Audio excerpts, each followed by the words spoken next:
Hello, this is going to be a review of the Rubik's Slide puzzle.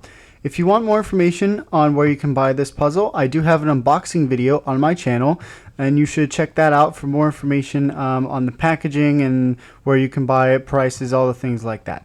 So let's go ahead and get into the review. Basically, what this puzzle is, I've had it for a few days now and I've been messing with it, and I'm actually going to go ahead and say up front that it is a cool puzzle. I know that Rubik's has tried to make new puzzles such as the Rubik's Revolution and the Rubik's 360, and they were kind of failures as far as, the mass cubing community didn't really think they were that great at puzzles. But I am going to go ahead and say that I think the Rubik's Slide is a good puzzle, and I'm going to go into it right now. So basically what the Rubik's Slide is, it's a puzzle that uses LEDs. Each of these tiles has an LED under it, actually multiple LEDs because it has various colors. I believe it has up to 4 colors. I know it has 3, but I think it goes up to 4. I may be wrong. If I am, just don't worry about it. It's not that big a deal. But basically what you do is the switch is back here for the off switch, and you'll see a kind of figure 8 or an infinity symbol, and you'll see kind of a little stopwatch right there. Basically those are the 3 modes. Well, obviously off is off mode. The first mode I'm going to go ahead and do is infinity mode, which is right there, as you can see, has the little figure 8, and when you go ahead and turn it on, this is what it does. It makes a light, kind of lights up a little bit, and basically what I'm going to do is I'm going to show you how the puzzle works. Now each mode, both infinity mode and the time trial mode, has 3 levels. This is the beginner level. You can shift the puzzle upwards for medium, or shift it upwards one more time for hard, and you'll notice that all 3 of these are now lit up. You can also slide down like so. Basically how you play is once you select a mode, which it'll start on easy mode, so go ahead and push this button, which is an arrow. Okay, you're going to push that button and it's going to start. Now basically the best way to explain how the puzzle works is by actually playing it. So this is the check button up here. This is the button you're going to press to see what you want the screen to look like. I need it to look like this, and right now it's over here. Now what I can do is I can rotate the LED around, or I can slide it side to side, as you can see.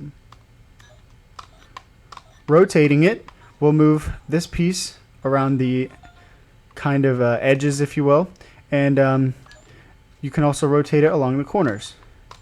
Now obviously you'll notice the previous one was blue and this one is red, and now I have 2 blues here. So basically what you do is you have a series of combinations. Again, I'm going to push the check mark here, and that's what I need it to look like. So what I'm going to do is I'm going to try to split up these 2 pieces like so, and then I can rotate them into position. And that's basically what you do. It's a series of LEDs that you can slide around by rotating it, or you can push it up or down. You'll notice that this piece will move up, come back down to the bottom, and the same thing with that piece. Or you can move it side to side. You'll notice this piece will move over, and it'll just keep going all the way around. And that's basically what the puzzle is.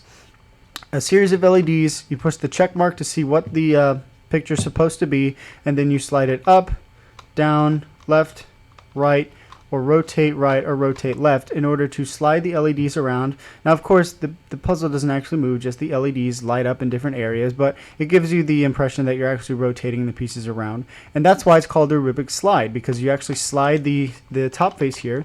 You can actually rotate it in kind of a 360-degree motion, as you can tell I'm doing right now.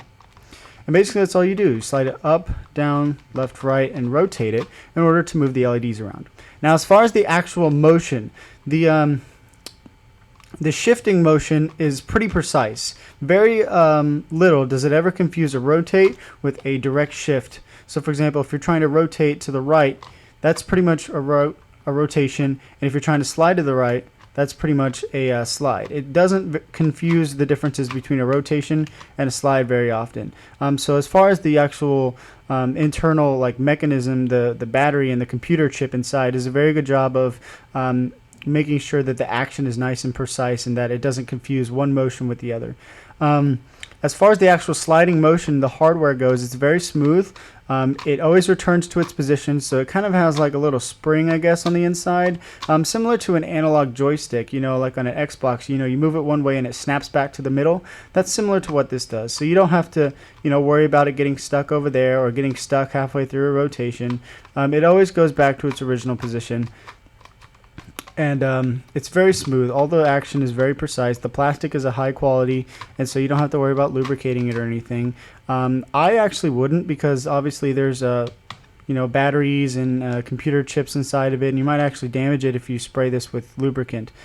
So you know, you don't really need to, but it moves nicely on its own to begin with. As far as the difficulty of this puzzle goes, it is well, basically has 3 difficulties, which is medium, or easy, medium, and hard. The easy one, once you get it down, you should be able to solve those really quickly. The medium one, it might take a little bit of brain power, but you'll probably get those too. The hard ones are actually pretty hard. So if you're the kind of person who likes solving challenges, this one's actually kind of cool to do. It kind of reminds me of a 15 puzzle. Because you're sliding kind of tiles around and that sort of thing. Obviously, it's not a 15 puzzle, but that's kind of what it reminds me of. As far as how it's supposed to look, it does random 1 every single time. So here, you'll notice I'll do it on hard mode real quick, and I'll just show you some of the patterns that you're expected to do. So again, that's beginner, medium, hard. And I'll go ahead and push OK. And you'll notice that it wants me to do patterns like that, where I have 2 blues and 1 red up here. And of course, I'm going to have to slide these around and figure out a way to make them appear the right way. See, I got to move that one piece over. And see, that's the tricky part, is you have to move that red piece all the way over, just 1 space, but you can't mess up any of the other blues. So it's things like that, you know, and it does a random 1 every time. Sometimes it repeats certain cases.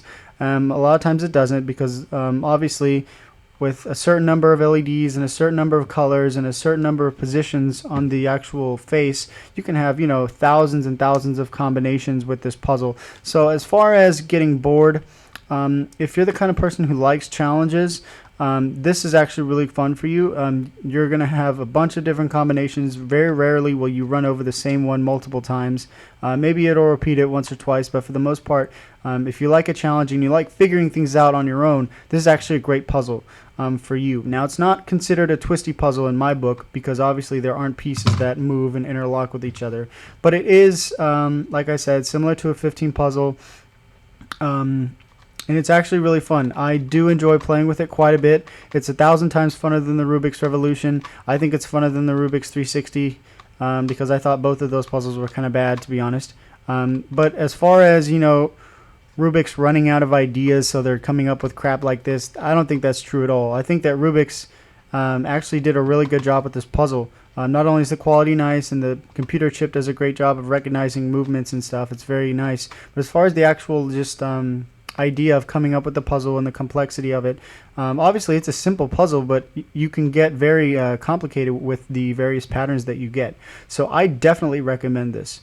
It's a great puzzle. It's really fun. As far as, you know, how long it takes you to solve it, since there's not a specific solve state, it kind of depends on whatever the current pattern is. It can take you anywhere from a couple of seconds to maybe a minute or so, depending on how skilled you are. Some of them, you know, they just have one little space and you have to move it around. Some of them, you know, you'll have 3 or 4 with multiple colors and all that kind of stuff. So it's actually a really fun puzzle. I definitely would recommend getting it. If you're the kind of person who only likes twisty puzzles, then maybe this isn't for you. But if you're the kind of person that just likes brain teasers in general, I think you would really enjoy this puzzle. I know I've enjoyed it.